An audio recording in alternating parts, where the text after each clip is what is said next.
Move. A sharp voice cut through the crowd. Ethan turned, his tray wobbling slightly as a girl in designer heels brushed past him like he didn't exist. Her name was Sabrina Collins, the daughter of the hotel's biggest client. She was beautiful, confident, and known for one thing: never looking down. Ethan, dressed in a waiter's uniform, gave a polite nod. "Sorry, miss." But she barely glanced his way. "You should be. You almost spilled coffee on my dress worth more than your salary." The other guests laughed quietly. Ethan smiled, keeping calm.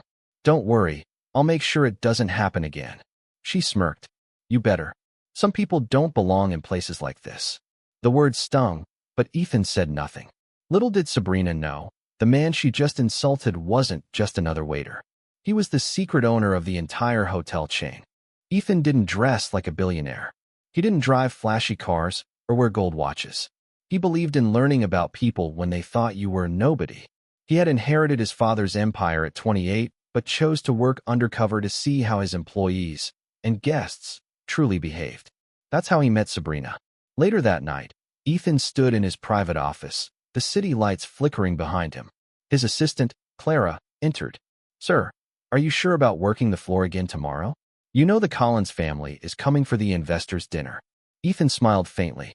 "That's exactly why I'll be there." Clara raised an eyebrow. "Because of Sabrina?" "Because of how she treated people," he replied. "I want to see if she's the same when she thinks I'm just a waiter." Clara chuckled. "You have a strange way of running a company." Ethan looked out the window. "You learn a lot about people when they think you're beneath them." The next evening, the ballroom glittered with chandeliers and music. Sabrina stood near the bar, surrounded by her friends. She noticed Ethan carrying a tray again. Her friend whispered, "That's the same waiter from yesterday. He's kinda cute." Sabrina laughed mockingly. "Cute? Maybe for a delivery boy. I only date men who can afford me." Ethan overheard, but stayed silent. A few minutes later, he approached politely. "Would you like some champagne, ma'am?" She turned, eyes narrowing. "You again? Don't hover around me. I'm here to meet real men, not." She gestured at his uniform, staff. The table nearby fell quiet. Ethan just nodded. "Understood, miss." As he turned away, her father, Mr. Collins, walked up, red-faced and flustered. "Ethan, my apologies, sir. I didn't know you'd be joining us tonight." Sabrina froze. "Wait, sir?" Ethan smiled calmly. "I was just helping out." Mr. Collins looked horrified. "You helping? But you're—" Ethan interrupted softly. "Please, Mr. Collins. Let's enjoy the evening." Sabrina blinked in confusion. "Dad, who is he?" Her father swallowed hard. "That's Ethan Reed, the owner of this hotel. The man who just rejected our investment offer last week."